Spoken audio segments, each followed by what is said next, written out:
Good morning, lovely students. Welcome to back in our English classes. Yesterday we have discussed about extract and long answer types of question of chapter Mix Up at Birth, part B7 and B8. And today we will do part 9, 10 and 11. Part 9, B1, B9, B10 and B11. Now come to the question B9. Here is life skills. Gavaskar was reunited with his family only because of the sharp observation skill of his uncle. Discuss in the class how the simple power of observation is an absolutely essential skill for life. First, you understand what does the question of life skill. यहाँ बेटा आप देखिए reunited, इसका मतलब क्या होता है? फिर से मिलना. पहले समझिए इसका मतलब होता है सुनील गावस्कर वाज reunited, फिर से मिलना. यहाँ जब वो सुनील गावस्कर के अंकल जो मिस्टर मासुवेकर नारायण थे उनसे दोबारा मिले. ठीक है. ऑब्जर्वेशन होता है निरीक्षण करना, ध्यान देना, किसी चीज के ऊपर केयरफुली ध्यान देना. जब उनके अंकल उनसे मिले तो उन्होंने निरीक्षण किया. Discuss in the class how simple power of observation is an absolutely essential skill for life. बेटे यहाँ देखो सिंपल पावर ऑफ ऑब्जर्वेशन जीवन के लिए ये बहुत जरूरी है. क्या? Simple power of observation. जैसा कि आपने स्टोरी में पढ़ा था, Sunil has a hole on the top of his left earlobe. तो आपको डिस्कस करना है जो ये ताकत है, जो ये ध्यान देने वाली चीज उनके अंकल में क्या थी. ये उनकी एबिलिटी थी, उनके अंकल में अक्षमता थी. अगर वो ध्यान ना देते तो वह शायद जो सुनील गावस्कर है वो फिशरमैन बन जाते. तो मतलब हमें लाइफ के अंदर छोटी से छोटी बात पर ध्यान देना चाहिए. फॉर एग्जाम्पल हमारे सामने कौन रहता है, घर में, परिवार में, हर कोई कैसा है, उसका नेचर कैसा है, उसकी पसंद नापसंद, क्वालिटीज. अगर आपसे कोई पूछे आपके मम्मी पापा को क्या पसंद है और क्या नहीं पसंद है, तो आपको इस चीज का पता होना चाहिए. और ये भी पता होना चाहिए कि कोई भी अगर आपकी बॉडी पे कोई भी मार्क्स है तो आपके पेरेंट्स को भी पता होना चाहिए और आपको भी पता होना चाहिए जो ये ऑब्जर्वेशन स्किल है. तो इस स्टोरी में बेटा जो आपके सामने एग्जाम्पल था कि कैसे सुनील गावस्कर जब उनको नहलाया गया तो वो चेंज हो गए थे, तो उनका ऑब्जर्वेशन किसने किया था? उनके अंकल मिस्टर मासुवेकर नारायण जो उनके चाचा जी थे. सो ऑब्जर्वेशन जो है वो सभी के पास होता है, किसी के पास ज्यादा होता है तो किसी के पास कम होता है. So you have right the answer. बेटा इसका आंसर क्या होगा? The power of observation enables one to catch very minute points. The first statement is the power of observation enables one to catch very minute points. And the second sentence is the power is rare.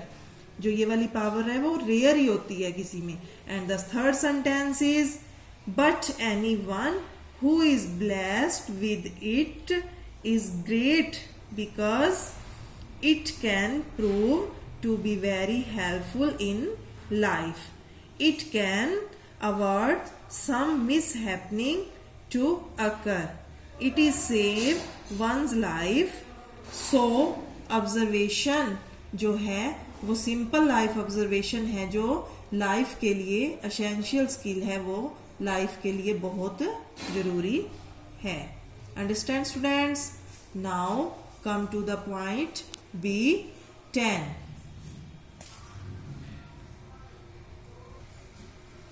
Let's start read बेटा.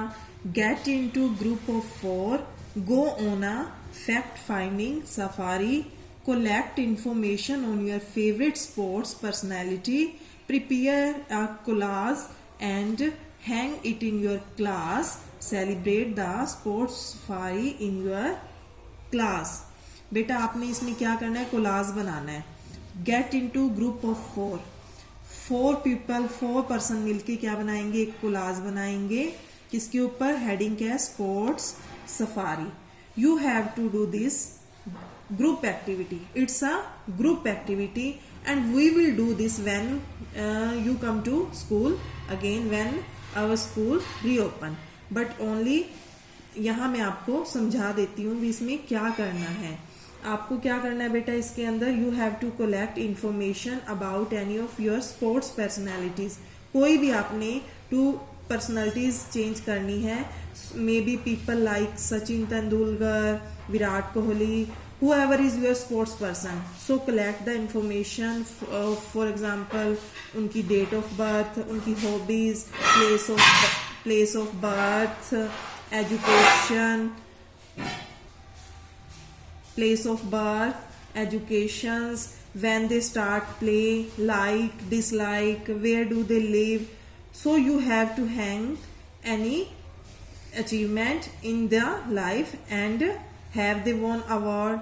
So class, जो class है वो आपने बनाना है and have to make. और class में मतलब बेटा 4 people will write about 1 person. 4 people write about 1 person and then you will hang this information and write the heading sports safari. Sports safari. So I am not giving you, because we will not any kind of homework or assignment on chart or thermocol. So when the school reopen, we will discuss again and you have to perform these questions. Understand students? Now come to B11. Rohit has won the chess championship of his school.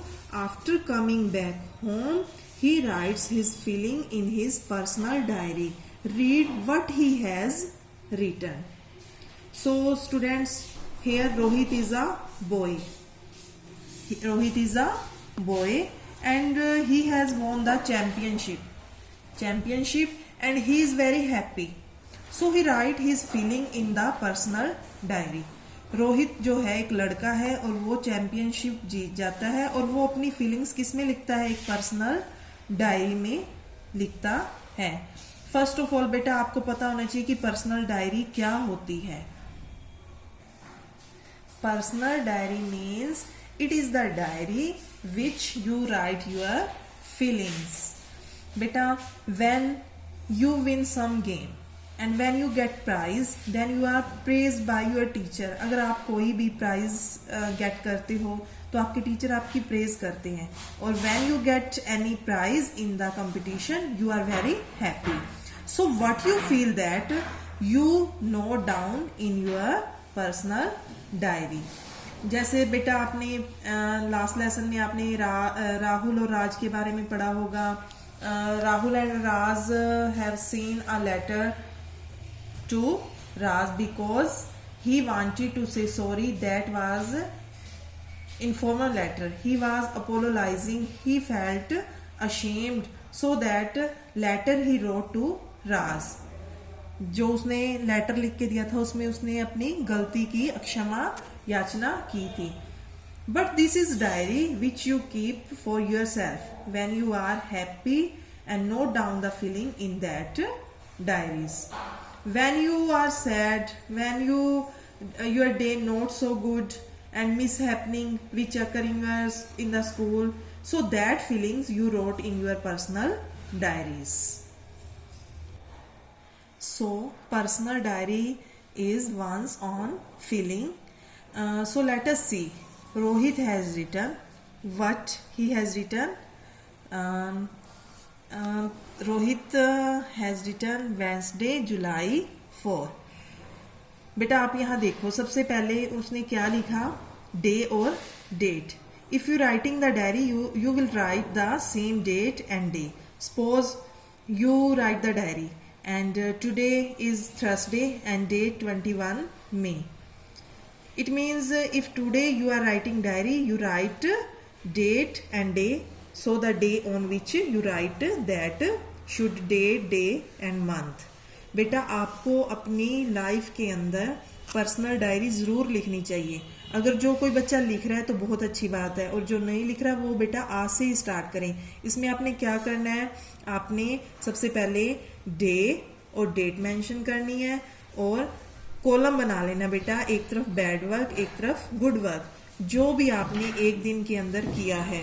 इससे every day जो भी आपकी good habits हैं, bad habits हैं, बेटा आपने अपनी diary में मेंशन करनी है। अगर आपने किसी के साथ क्या किया, चीट तो नहीं की, किसी को हर्ट तो नहीं किया, अपने पेरेंट्स को, फ्रेंड्स को, या किसी भी अन्य पर्सन को, तो बेटा आप डायरी लिखना स्टार्ट करो। ये गुड हैबिट्स है, क्योंकि जब आप बड़े हो गए तो आपको बचपन की जो यादें हैं वो इस डायरी में शो हो जाएंगी। आपको पता चल जाएगा कि आपका डे कैसे स्पेंड होता था।